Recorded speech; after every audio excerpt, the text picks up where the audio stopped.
2 weeks ago, when this whole feud with Megan Rapinoe began. He said, I am now inviting the team, win or lose. That was June 26th. Yeah, June 26th. I am now inviting the team, win or lose. He seems to have forgotten that completely, Jess, now saying, I'm still deciding it. What happens now? Well, see, obviously, it's not believable that he's forgotten that he accidentally got into a major Twitter feud with a national champion. It was a very strange day that we all sat around yesterday, really excited for our women, excited for this win on a global stage, and then we waited to see whether the President of the United States would insult them en masse or not. That is a very strange moment that I think we all need to mark as evidence that these are not normal times that we're living in.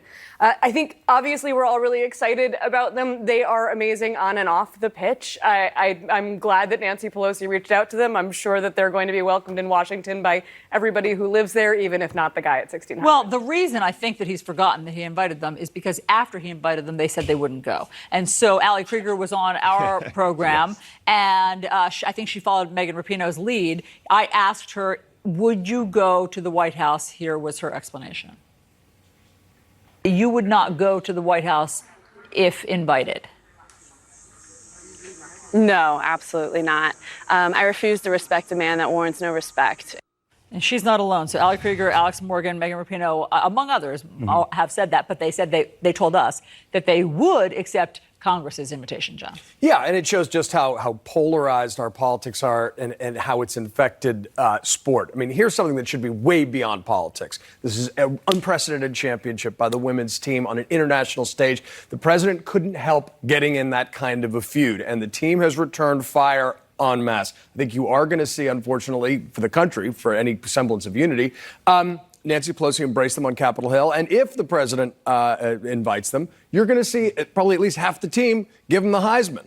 And it is. Do the other half go? I mean, this is so unfortunate on every level because, of course, you love to go to the White House. Yeah. Of course you love that. That is a lifetime experience. And so might some of them... Look, there's no scientific polling I have read on who might attend and who might not. I think what you see with this team is an enormous amount of solidarity. And I think what Ali was saying is, it's hard to give respect if you don't get respect. And to see the President of the United States show contempt for people who've been critical of him, he did finally tweet yesterday. Yeah. But you've got the sort of shadow cabinet issue where Obama's cheering them on Twitter, and they're almost recognizing him as their, spiritual president. He's not, in fact, the president of the United States right now. And Trump should elevate his game. Look, just to be clear, the president did congratulate them on Twitter 4 hours or so after the game, or a few hours. Congratulations to the U.S. women's soccer team on winning the World Cup. Great and exciting play. America is proud of you all. Again, I want to know if he remembers that he already invited him to the White House. To me, the invitation is out there. It's on Twitter. It's his official Just show up, communication. folks.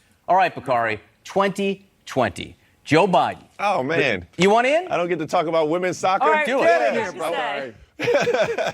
I just wanted to say that this is very political, and I hope that Nancy Pelosi and Donald Trump use this as an opportunity to make sure women in this country get equal pay for equal work. This team means so much to this political initiative that should be bipartisan. They deserve equal pay for equal work. Women in this country do as well, and I hope that Donald Trump and the Republican Party utilize this team to galvanize political energy, stand up and do something which they haven't done in a very long time in Washington, D.C., which is actually get legislation which is needed in this country passed. I think this team means much more than just kicking a soccer ball and being world champions on the pitch.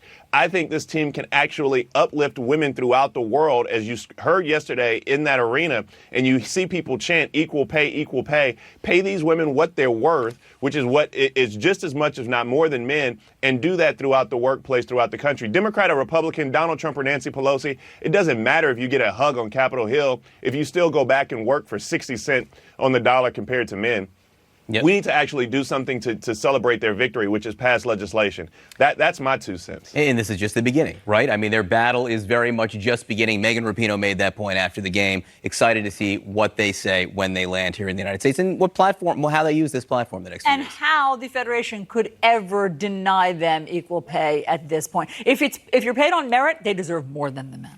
Right. I mean, the men did make the World Cup last time. The women just won it. Yeah. Jess, Joe Biden did something he really hasn't done. Yes. Which is apologize. Let's hear it again. This is S1.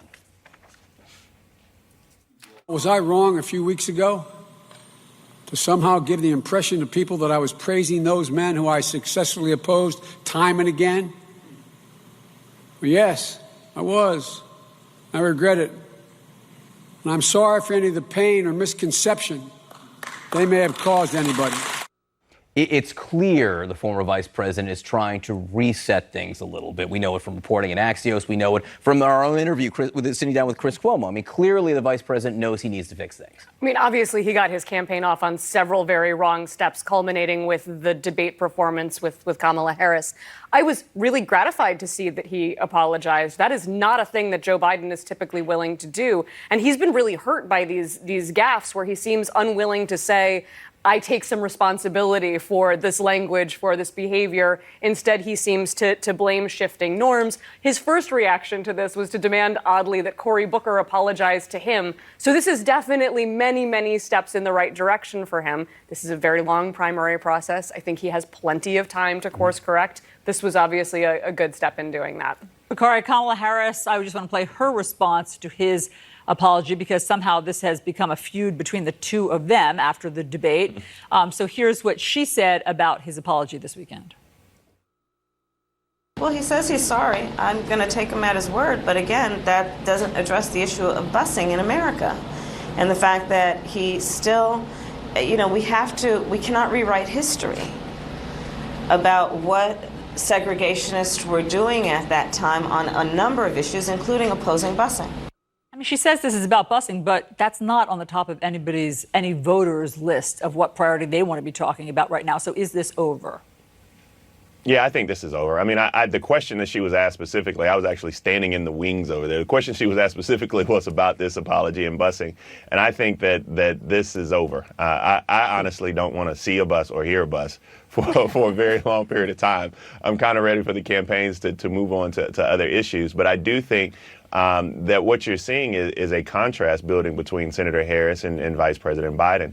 I mean, people want to talk about and go in and help have these candidates reconcile their record. The problem is that Joe Biden only wants to use Barack Obama as a shield for 40 years of service. Some of that service was detrimental and created pieces of legislation which were extremely bad. And Senator Harris is just building those contrasts. So as we move past busing, you're going to see these contrasts be extremely clear. John, you're going to say much more about busing a little bit later in the show, right? Yes. Want to give us a quick preview? Reality check. Look, what we're looking at is just what is busing. This hasn't been so debated and discussed in America in decades. And I think it's important to look at its effectiveness, how it was deeply polarizing, its intent, and its popularity at the time. So we'll take a look at that in Reality Check later on. Good. We look forward to that. All right. Thanks so much, guys. Kevin Spacey could come face to face with his accuser in court today, but there's a key piece of evidence the prosecution does not have that could change the case. That's next.